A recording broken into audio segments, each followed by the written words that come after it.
Alright, let's go to Genesis chapter 3. We have some wonderful lessons coming up in chapter 3 and chapter 4. Now in chapter 3 verse 1 you find, now the serpent was more crafty than any of the wild animals that the Lord had made. Now, please remember, today we know the serpent. Serpent crawls, right?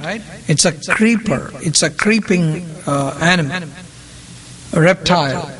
But when God made serpent, it was not creeping. Did you get it? It did not creep. It is as a result of the curse that he started crawling on his belly. You find this in verse 14. You will crawl on your belly and you will eat dust. So until serpent met God, of course he had already made a vocal transaction with Eve, and now when God confronted serpent, that's when he cursed the serpent, and that's the time from when the serpent started crawling on its belly. When it was created, he didn't start like that. Okay? Right. Let's look at chapter 3 verse 1. Serpent was chosen by Satan because he was very crafty. Right? He was very crafty. So, look at the question. We're going to spend a good amount of time here. Did God really say you must not eat from any tree in the garden? Did you see the language? Did God really say? I was watching a program yesterday. It's actually a spoof of a live show. So this guy asks you to guess in which box is the amount. So you've already guessed it. Okay? So he said, open box number B, and that's where my guess is. So there's a lady who comes from the door B, and she opens and slides this card, and where you have the amount. Okay? So let us say $10,000, and he says, $10,000 is in B. And this lady slowly starts moving the card. As she comes to that comma, 10 commas, 3 zeros, you come to 3 zeros in the comma, and you come close and you come to that comma, this host will stop her and say, wait a minute. And they return to the contestant and say, what do you say now? You really want to go there? Do you really want to do that? Or you want to change your mind? You can change your mind if you want. You can go to A. You can go to C. And this guy says, hey, I've already made up my mind. I told you my amount is in B, box B. You're already in the middle of the process. You're just supposed to slide it out and then tell me if it's zero money or $10,000. So, right in the middle, he starts raising what? Doubts. The way Satan works is, he raises doubts. The way God works is by putting in faith in you. Faith is the opposite of doubt. So the way Satan worked is what? Did God really say? Now tell me one thing. There are only 2 people on the earth. Right? There are only 2 people on this earth. And then Satan comes and says, do you really remember he told you that? When you hear this word, really is trying to do what? Play with you. Play with you. Okay, what happened here? The woman said to the serpent, we may eat the fruit from the trees in the garden, but God did say, you must not eat fruit from the tree that is in the middle of the garden, and you must not touch it, or you will die. Now, can you go back to chapter 2, chapter 1, anywhere, from the time man and Eve were created, and can you show me anywhere God saying, you cannot touch it? You cannot touch it. Do you think God said that? No. What happened here? Serpent lied, but serpent is not telling here. It's a woman who's saying here. Woman said, he told us not to touch it. You know what happened here? Adding to the scripture, adding to what God has already said. You're not supposed to add your own spices to what God has already said. Right?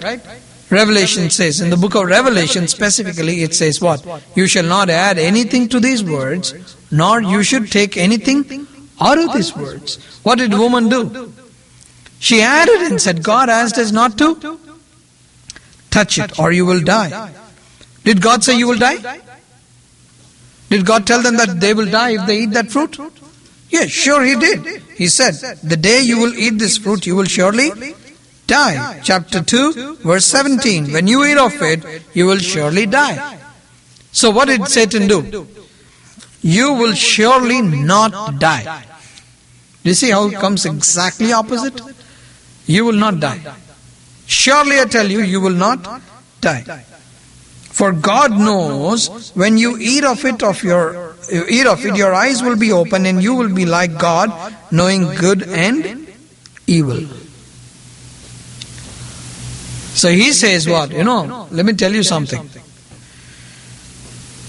God knows that when you eat of it, your eyes will be open and you will be like God, knowing good and evil. What is a tree? Think about it carefully. What is a tree that they're supposed not to eat from? The tree which gives the fruit of the knowledge of good and evil. So once you eat of that, you will know what is good and evil. That's one part of it. The other part of it is, now Adam and he's talking to Eve. So Eve doesn't even know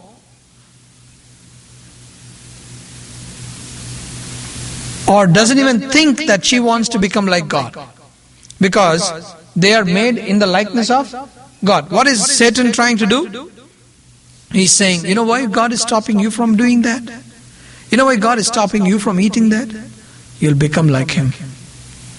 You'll become like Him. He don't want that. He doesn't want you to become like Him. That's the problem. Tell you brothers and sisters, in what state were they? They were already in the likeness of God. Right?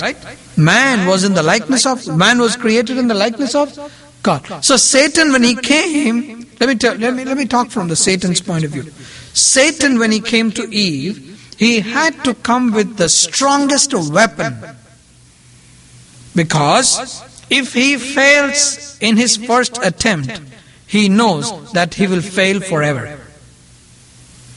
Yes or no? Now just imagine, a serpent is talking in human language, and the woman said, this is not right, this is something odd. Okay, you're trying to tempt me. You want me to eat that fruit? I'm not eating that fruit. Okay? If she said that, do you think the Satan had any other chance to come back again? So therefore he had to come and talk to this woman and then make her fall in the first attempt itself. He could not afford a second chance. Are you getting it? There was no chance for this man to afford a second chance. So in the first attempt itself, he has to come with the strongest weapon. And with what weapon did he come? You eat this fruit, you will become like God. You'll become like God. Why do you think he used that? Come again? Get her to eat. So in order to get her to eat, why did he use this strategy? Why did he use this strategy to get her to eat? He could have used anything else, right? Why did he use this strategy? When I say this strategy, why did he bring in the phrase, you will become like him?